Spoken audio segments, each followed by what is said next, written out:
So hello ಕರ್ನಾಟಕದ ಜನತೆ, welcome back to updates Kannada 360 channel. So Gruhalakshmi ಯೋಜನೆಯ ಹಣ ಒಂದೇ ತಿಂಗಳಲ್ಲಿ 4,000 ರೂಪಾಯಿ ಜಮಾ ಆಗಿದೆ. ಸೊ ನಿಮ್ಮ ಖಾತೆಗೂ ಬಂದಿದೆಯೋ ಇಲ್ವೋ ಅಂತ ಚೆಕ್ ಮಾಡ್ಕೊಳ್ಳಿ. ಸೊ ಹೇಗೆ ಚೆಕ್ ಮಾಡ್ಕೊಳ್ಳೋದು ಮತ್ತು ಹಣನ ಪಡ್ಕೊಳ್ಳೋಕ್ಕೆ ಏನೇನೆಲ್ಲ ಮಾಡಬೇಕಂತ ಈ ವಿಡಿಯೋದಲ್ಲಿ ತಿಳಿಸ್ಕೊಡ್ತೀನಿ. ಹಾಗೆ 8 ಮತ್ತು 9ನೇ ಕಂತಿನ ಬಗ್ಗೆನೂ ಒಂದು ಸಿಹಿ ಸುದ್ದಿ ಸಿಕ್ಕಿದೆ. ಸೊ ಇದ್ರ ಬಗ್ಗೆನೂ ಡೀಟೇಲ್ ಆಗಿ ಈ ವಿಡಿಯೋದಲ್ಲಿ ತಿಳಿಸ್ಕೊಡ್ತೀನಿ. ಸೊ ವಿಡಿಯೋನ ಯಾರು ಸ್ಕಿಪ್ ಮಾಡೋಕ್ಕೆ ಹೋಗಬೇಡಿ. ಸೊ ಬನ್ನಿ, ವಿಡಿಯೋನ ಸ್ಟಾರ್ಟ್ ಮಾಡೋಕ್ಕಿಂತ ಮುಂಚೆ ನೀವೇನಾದರೂ ನಮ್ಮ ಚಾನಲ್ಗೆ ಸಬ್ಸ್ಕ್ರೈಬ್ ಮಾಡ್ಕೊಂಡಿಲ್ಲ ಅಂದರೆ ದಯವಿಟ್ಟು ಚಾನಲ್ಗೆ ಸಬ್ಸ್ಕ್ರೈಬ್ನ ಮಾಡಿಕೊಂಡು ವಿಡಿಯೋನ ಆದಷ್ಟು ಫಲಾನುಭವಿಗಳಿಗೆ ಶೇರ್ ಮಾಡಿ ಅಂತ ಕೇಳ್ತಾ, ವಿಡಿಯೋಗೆ ಲೈಕ್ ಕೊಟ್ಟಿಲ್ಲ ಅಂದರೆ ದಯವಿಟ್ಟು ಲೈಕ್ ಕೊಟ್ಬಿಟ್ಟು ವಿಡಿಯೋನ ನೋಡಿ.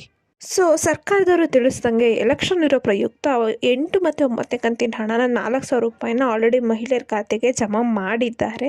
ಸೊ ಏನು ಇವಾಗ 26ರಂದು ಎಲೆಕ್ಷನ್ ನಡೀತಲ್ಲ, ಸೊ ಅದ್ರ ಪ್ರಯುಕ್ತ 9ನೇ ಕಂತಿನ ಹಣನು ಫಿಕ್ಸ್ ಮಾಡಿರೋ ಡೇಟ್ಗಿಂತ ಮುಂಚೆನೇ ರಿಲೀಸ್ ಮಾಡ್ತು ಸರ್ಕಾರ. ಆದರೆ ಎಲ್ಲ ಜಿಲ್ಲೆಗೂ 9ನೇ ಕಂತಿನ ಹಣ ರಿಲೀಸ್ ಮಾಡಿಲ್ಲ. ಸೊ 26ನೇ ತಾರೀಕು ಯಾವ ಜಿಲ್ಲೆಯಲ್ಲಿ ಎಲೆಕ್ಷನ್ ನಡೀತು ಅಷ್ಟು ಜಿಲ್ಲೆಗಷ್ಟೇ ರಿಲೀಸ್ ಆಯಿತು. ಸೊ ಯಾರ್ಯಾರೆಲ್ಲ 9ನೇ ಕಂತು 8ನೇ ಕಂತಿನ ಹಣಕ್ಕೋಸ್ಕರ ಕಾಯ್ತಿದ್ರಿ, ಸೊ ನಾನು ಲಾಸ್ಟ್ ವಿಡಿಯೋದಲ್ಲಿ ತಿಳಿಸಿದ್ದೆ ಯಾವ ಜಿಲ್ಲೆಗೆ ಬಂದಿದೆ ಅಂತ. ಸೊ ಅಂಥ ಜಿಲ್ಲೆಯವರು ನಿಮ್ಮ ಖಾತೆನ ಚೆಕ್ ಮಾಡ್ಕೋಬಹುದು. ಸೊ ಸರ್ಕಾರದವರು 9ನೇ ಕಂತಿನ ಹಂತವಾಗಿ ರಿಲೀಸ್ ಮಾಡ್ತಿದ್ದಾರೆ. ಸೊ ಫಸ್ಟನೇ ಹಂತದಲ್ಲಿ ಒಂದಷ್ಟು ಜಿಲ್ಲೆಗಳಿಗೆ ರಿಲೀಸ್ ಮಾಡಿದ್ರು. ಈಗ 2ನೇ ಹಂತದಲ್ಲಿ ಇನ್ನೊಂದಷ್ಟು ಜಿಲ್ಲೆಗೆ ಮೇ ಫಸ್ಟ್ ವಾರದಲ್ಲಿ ರಿಲೀಸ್ ಮಾಡ್ತೀವಿ ಅಂತ ಹೇಳಿದ್ದಾರೆ. ಸೊ ಯಾವ ಜಿಲ್ಲೆ ಅಂತಲೂ ನಾನು ಕೊನೆ ವಿಡಿಯೋದಲ್ಲಿ ತಿಳಿಸಿದ್ದೆ. ಸೊ ಈ ಹಣನ ನೀವು ಪಡ್ಕೋಬೇಕಂದ್ರೆ ನೀವು ಮಾಡಬೇಕಾಗಿದ್ದು ಸುಲಭ ಕೆಲಸ.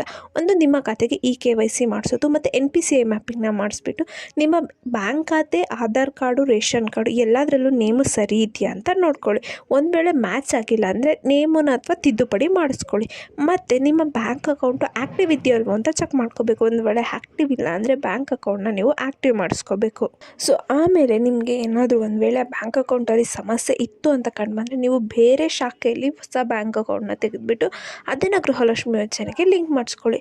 ಸೊ ಇದನ್ನು ನಿಮ್ಗೆ ಏನಾದರೂ ಮಾಡೋಕ್ಕೆ ಅರ್ಜಿನೆಲ್ಲ ಹಾಕೋಕ್ಕೆ ಗೊತ್ತಾಗಿಲ್ಲ ಅಂದರೆ ಅಂಗನವಾಡಿ ಸಹಾಯಕಿಯರು ಅಥವಾ ಆಶಾ ಕಾರ್ಯಕರ್ತರ ಸಹಾಯಕಿಯಿಂದ ನೀವು ಒಂದು ಸಹಾಯನ ಪಡ್ಕೊಂಡು ನಿಮ್ಮ ಪ್ರಾಬ್ಲಮ್ಗೆ ಸೊಲ್ಯೂಷನ್ನ ಪಡ್ಕೋಬೋದು.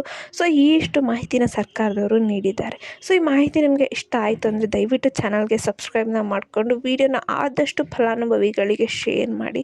ಇನ್ನು ನಮ್ಮ ಚಾನಲಲ್ಲಿ ಇದೇ ರೀತಿ ಒಳ್ಳೊಳ್ಳೆ ಕಂಟೆಂಟ್ನ ಅಪ್ಲೋಡ್ ಮಾಡ್ತಾ ಇರ್ತೀವಿ.